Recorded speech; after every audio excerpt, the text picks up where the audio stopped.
Back here for part 2 of the Arizona Invitational title matches for the 20th year here at Let It Roll Bowl. Thanks for pointing me to the title match. Devlin shot 260 to win the first match on a brutal lane pattern. Looks like we're going to get more. Looks like we're going to have a lot more like the scoring pace we've seen all day long, which has been low. Devlin's gone spare open strike, and now this 2-pin in the 4th frame. Tez opened with a double, but 8-10'd in the 3rd.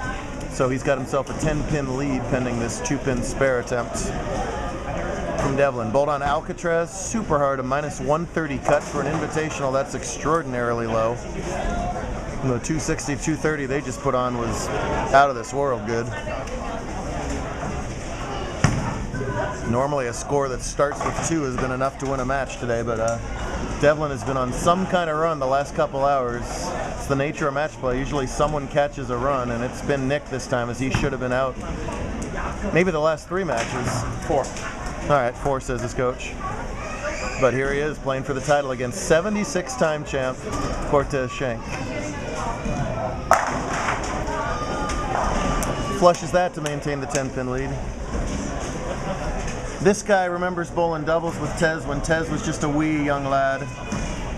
And this guy was a weer younger lad. Who's this guy? This guy? I don't know. He won't turn around. He's focused right now. No, that's got the 8 coach. Do you have anything to say? 76 is a lot. It is certainly a lot. 76 is a lot. Carries the 9 out there. Lots of the old timers coming in to watch yet another edition of the Arizona Invite. Hopefully many of them bowling tomorrow. Some of them came up with excuses to not bowl tomorrow. We'll study the back of his head. I know we have a few confirmed entries from season 1. Jordan will be bowling, him from way before season 1. Yes. He's got East Coast experience. 1985. Perfectly good. 1985 was your first tournament? Nice. I know my date too.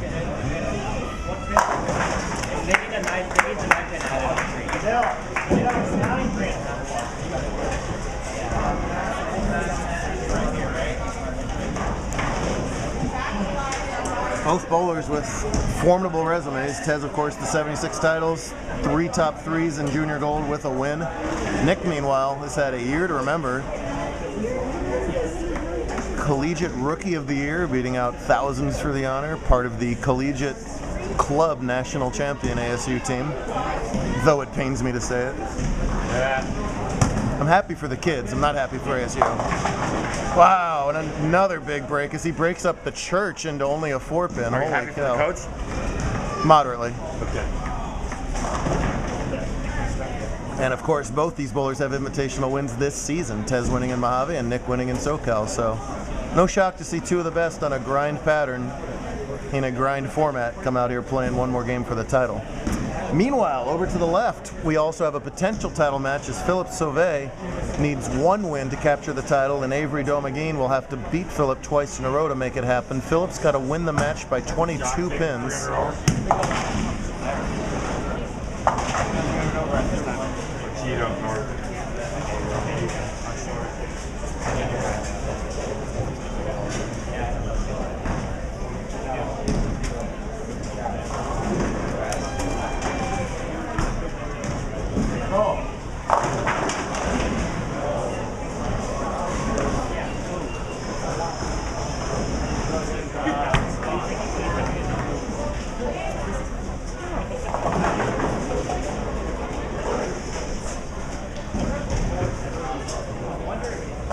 You ever go a whole regional and everyone's a beat?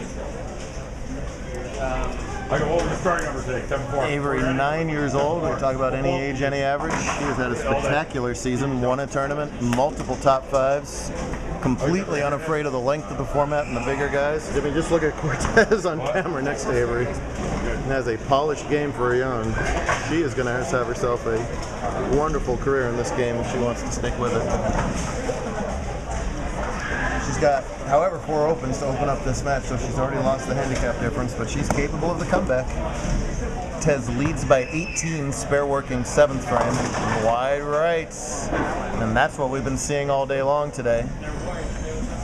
Just a little, miss the ball a little bit, get a little right, 210 reaction or big washout reaction. Grab it just a pinch, missed a little left, set it short. Big 4 reaction. Good news for him is he got the 8 out, so it's a relatively makeable spare. The question is, does he want to potentially throw away the pin account to give this a run?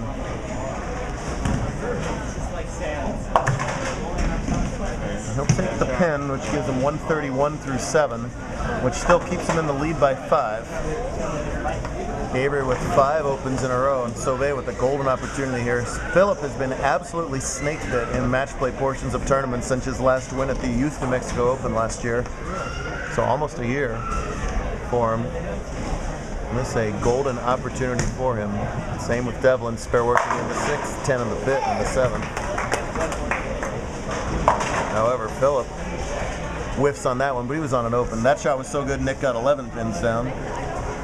He will re-rack and consider his existence. Great hosting job, as always, by the team here at Let It Roll. I don't think Nick realizes he doesn't have a full rack. Now he does. So Philip with the tricky head pin cluster to spare up here. Every mark he can get just means Avery's going to run out of time to catch up. There is a nice mark. Good job with Philip. He points out that the last time he won, he was throwing the same bowling ball he's throwing now. Mama Zent getting her airtime. Nina's too. That's the best kind.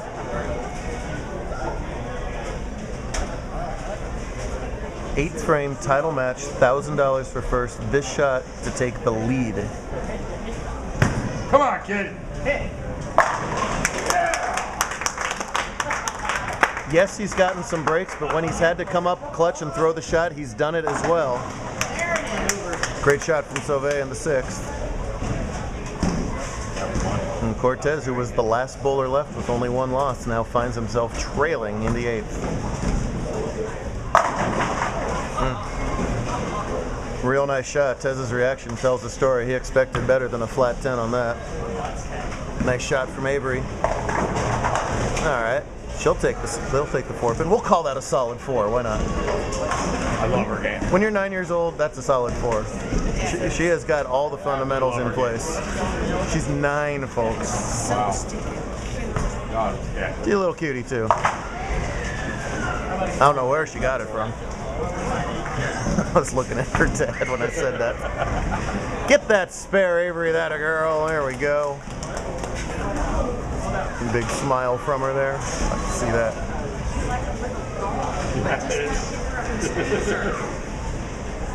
Tomorrow's tournament should be called Tournament because anybody can bowl. It's champs or non-champs. There we go. Super important 9th frame strikes. He keeps his options. He can still max out for 211 as Avery gets her first strike of that potential title match. Avery hopes it's not the title match over there. We shall see. Tez can work 221. Nick right now going at a 195 pace, but of course can strike out and win. He loves it. Oh, he gets the light hits.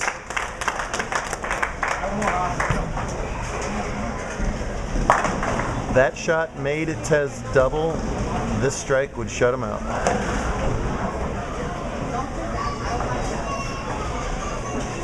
A horrible count might make Tez not have to double. A little bit of bragging rights on the line here. Just one of the 2 of them will get their second invitational. And Nick's going to take a timeout. Mature move, didn't feel right. He's going to stop.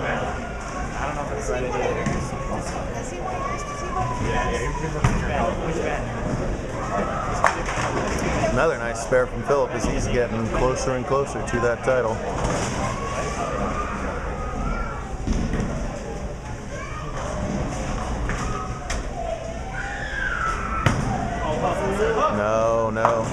No, boy. And both bad and worse happen there because it is the short count. There's an unfortunate screaming kid over the right. Welcome to bowling on a Saturday afternoon, folks.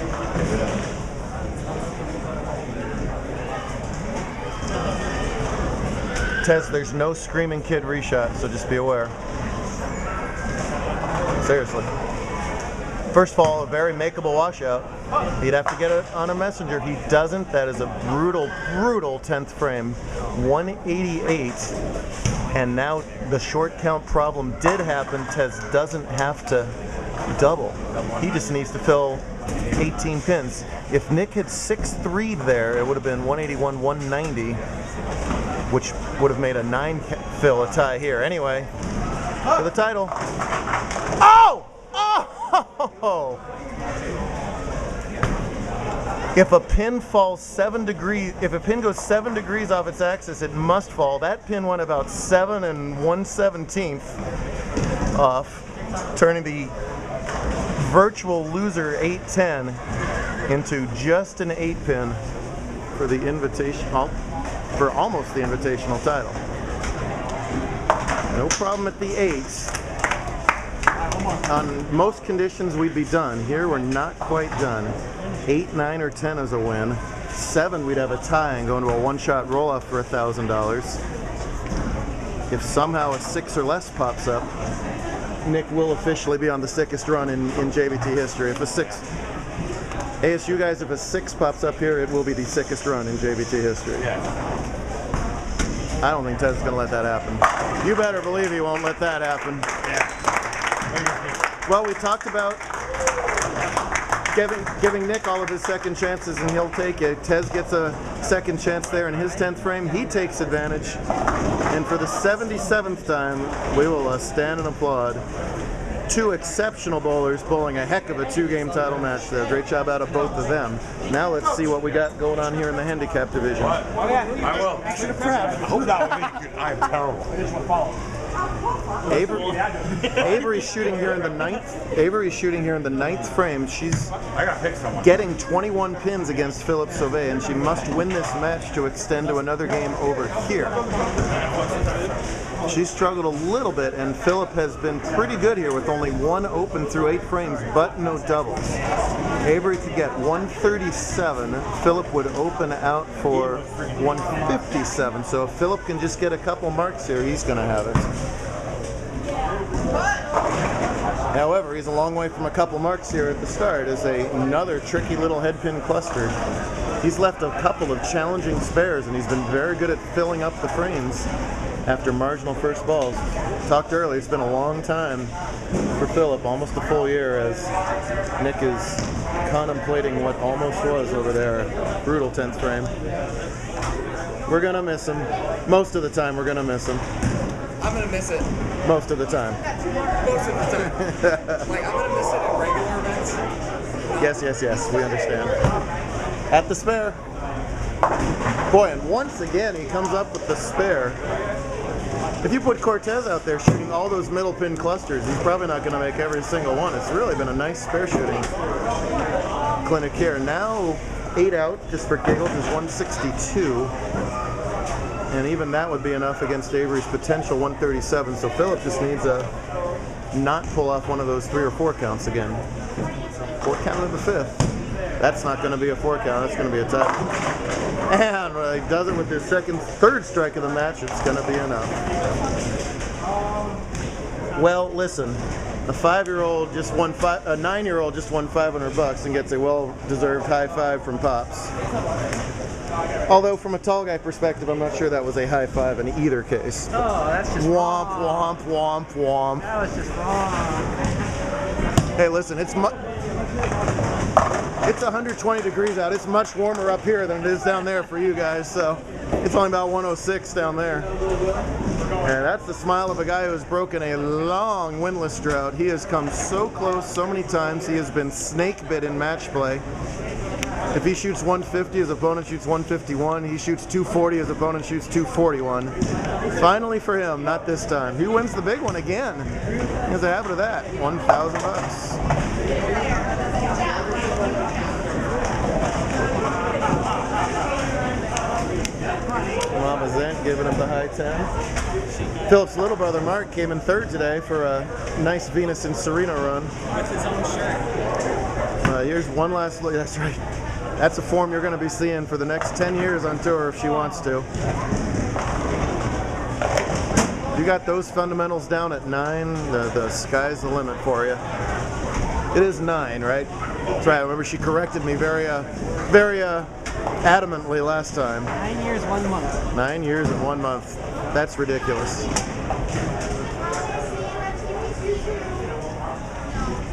Russ Limbo's off camera.